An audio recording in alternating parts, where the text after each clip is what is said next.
तीन बहनों की लालची भाभी। करिश्मा, रेशमा और मनीषा तीन बहनें हैं। उनका एक भाई भी है, मयंक। मयंक अपनी बहनों को बहुत प्यार करता है, लेकिन मयंक की पत्नी सविता इस मामले में मयंक से बिल्कुल ही अलग है। वो अपनी ननदों का जितना बुरा कर सकती है उतना बुरा करती ही रहती है और अपनी ननदों पर हुक्म भी चलाती है। करिश्मा, करिश्मा, तुमने अभी तक नाश्ता नहीं बनाया? तुम्हारे भैया को ऑफिस जाने में देर हो रही है। हाँ भाभी, बस अभी बनाती हूँ। करिश्मा, तुम ये ढीलापन छोड़ दो। कल को पराये घर जाना है। वहाँ अगर तुम इस तरह से काम करोगी तो लोग क्या कहेंगे कि माँ ने और भाभी ने कुछ सिखाया नहीं। और तुम्हारी दोनों बहनें कहाँ हैं? रेशमा मार्केट गई है और मनीषा सो रही है। क्या? सुबह के 8 बज रहे हैं और ये महारानी अभी भी सो रही है? ये कहते हुए सविता अपनी सास दुर्गा देवी के पास जाती है। माँ जी, देख रही हो अपनी बेटियों के तौर तरीके? क्या हुआ बहू, सुबह सुबह क्या कर दिया मेरी बेटियों ने? अरे एक तो अभी अभी उठकर किचन में गई है, दूसरी सुबह सुबह बाहर चली गई और तीसरी अभी तक सो रही है। क्या करूं मैं इन तीनों का, मैं तो परेशान हो गई हूँ। जाकर उठा उसे और रेशमा से मैं बात करती हूँ। सविता सीधा मनीषा के कमरे में जाती है और उससे कहती है, महारानी जल्दी उठो, सूरज सर पर आ गया है। भाभी थोड़ी देर और सोने दो ना, मैं रात को लेट सोई थी। वो क्या ना, यूनिट टेस्ट चल रहे हैं। शराफत से उठती है या नहीं, या फिर पानी की भरी बाल्टी डालूं तेरे ऊपर? नहीं भाभी, मुझे बिस्तर में नहीं नहाना, उठती हूँ मैं। मनीषा जल्दी से उठकर बाथरूम में चली जाती है। सभी आराम से बैठकर नाश्ता कर रहे होते कि तभी रेशमा बाजार से हाथ में सामान लिए आ जाती है। रेशमा को देखते ही सविता उस पर बरस पड़ती है। लो, आ गई महारानी। ऐसा भी क्या सामान लाना था जो सुबह आंख मलते ही बाजार की तरफ रवाना हो गई? भाभी, कल आप ही तो चीख रही थी कि घर का सारा सामान मुझे ही लाना पड़ता है, घर में किसी को भी किसी काम से कोई लेना देना नहीं है। अब मैं बाजार जाकर सामान ले आई तो आपको इस बात से भी तकलीफ हो रही है? देख रही हो माँ जी, अपनी बेटी की जुबान कैंची से भी तेज चलती है। और मयंक, आप तो कुछ कहेंगे नहीं अपनी लाडली बहन को। रेशमा, अपनी भाभी से ऐसे बात नहीं करते। चलो माफी मांगो। भैया, मैं क्यों माफी मांगू? आप भाभी से बोलिए ना कि हम पर कम हुक्म चलाया करे। हम इस घर की बेटियां हैं और आपकी पत्नी की ननद है, नौकरानी नहीं। लो कर लो बात। इनकी भलाई के लिए कुछ भी बोलो तो इन्हें बुरा लग जाता है। इस घर में यही इज्जत है मेरी। देख लो माँ जी, आपकी बेटी किस लहजे में मुझसे बात कर रही है। सविता वहाँ से चली जाती है। मयंक को बहुत गुस्सा आता है, वो भी वहाँ से चला जाता है। फिर करिश्मा रेशमा को समझाती है, रेशमा, तुम्हें भाभी से माफी मांग लेनी चाहिए थी ना। लेकिन दीदी, मैंने कुछ किया ही नहीं, तो मैं माफी क्यों मांगू? हाँ करिश्मा दीदी, रेशमा दीदी जैसे ही घर में आई भाभी ही उन पर चिल्ला रही थी। हाँ, मैं मानती हूँ कि गलती भाभी की थी। मैं तो इसलिए बोल रही हूँ कि भाभी ने माँ को तो पूरी तरह अपने वश में कर लिया है। वो हमारी बात सुनती ही नहीं। मयंक भैया हमारे लिए हमेशा खड़े रहते हैं, इसलिए उनकी बात का मान तो तुम्हें रखना चाहिए था ना। कोई फायदा नहीं दीदी, कुछ दिनों की बात और है, भाभी उन्हें भी हमारे खिलाफ भड़का देंगी। फिर वो भी माँ की तरह हमारी किसी बात का विश्वास नहीं करेंगे।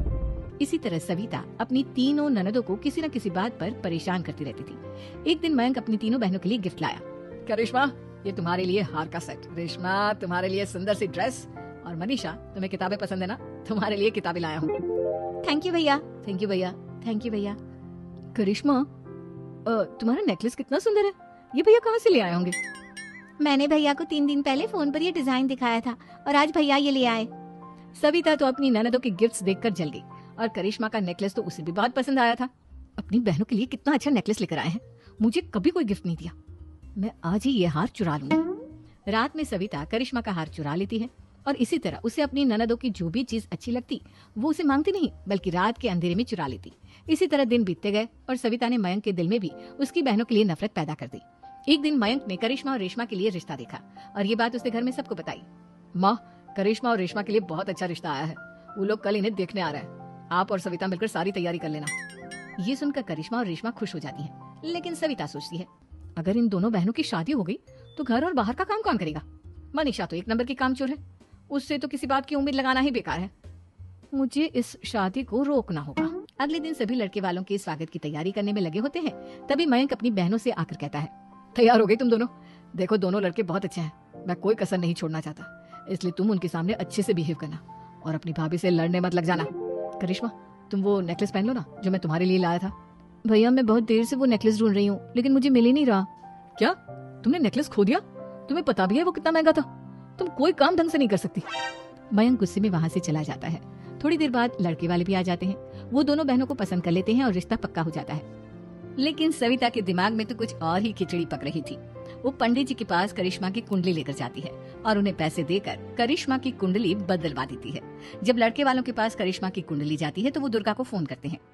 बहन जी, हमने करिश्मा की कुंडली अपने पंडित जी को दिखाई थी, आपकी बेटी की कुंडली नहीं बल्कि दोषों का पिटारा है।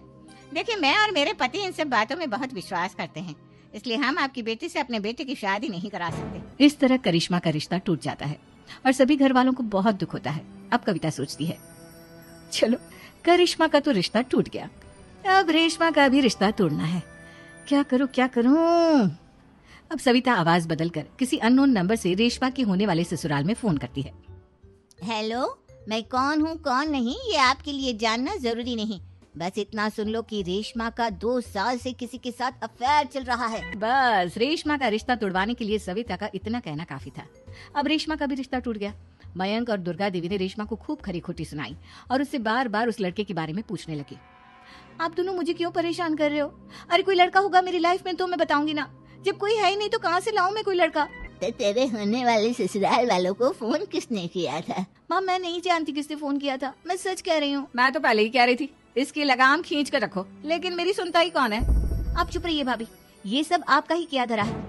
अब तीनों बहनों को विश्वास हो जाता है कि ये सब उनकी भाभी ही कर रही है। तीनों बहनें अपनी भाभी को सबक सिखाने के लिए एक वकील कर लेती है और घर में हिस्सा मांगा। देखो भैया, माँ बाप की जायदाद में जितना बेटों का हक होता है उतना ही बेटियों का, इसलिए इस घर के 4 हिस्से होंगे और हमें अपना हिस्सा चाहिए। मैंने तुम्हारे लिए क्या क्या नहीं किया और तुम इस घर में हिस्सा मांग रही हो? भैया, आप और माँ हम बहनों की कोई बात नहीं सुनते हो और भाभी हमारी शादी नहीं होने देगी क्योंकि उन्हें लगता है कि आप हमारी शादी में ज्यादा पैसा लगाओगे और उन्हें हम जैसी फ्री की नौकरानी कहाँ मिलेगी। तो हम भाभी के साथ तो रह नहीं सकते, हम बहनों को अपना हिस्सा चाहिए। अरे तुम्हें शर्म आनी चाहिए अपनी भाभी पर ऐसा इल्जाम लगाते हुए।